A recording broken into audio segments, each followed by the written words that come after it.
most important medical tests to run before you say I do. The first test, you have the genotype test.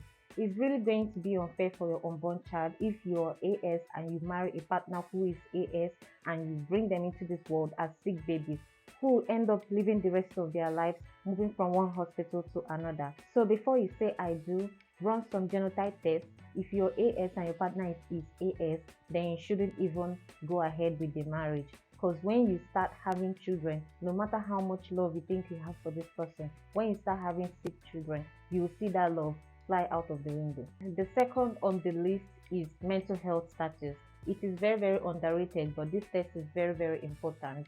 You will have to know the mental health status of your partner so that in 5 years time your partner won't start behaving irrationally or develop some mental health problems. It's better to know, and it can be passed down through genes. You can end up having a baby who have a mental health problem, and you won't like to have kids who have small spoil.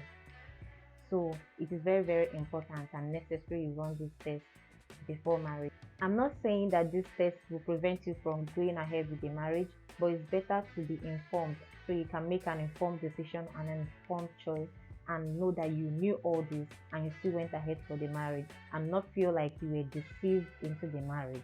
The third on our list is blood group test.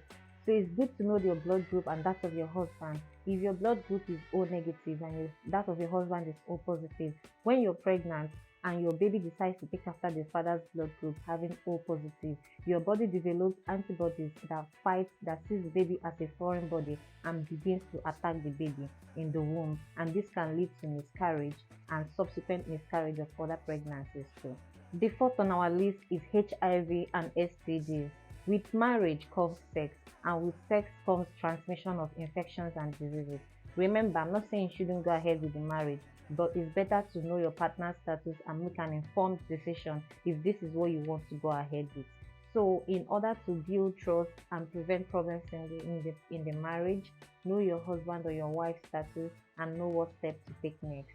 The last on our list are chronic medical conditions. Chronic medical conditions can be syphilis, epilepsy, diabetes, hypertension, cancer, infertility, and the rest of them. So it's better to know all this about your partner, do all these checks, know all of them, and then make an informed decision whether to continue with the marriage or not.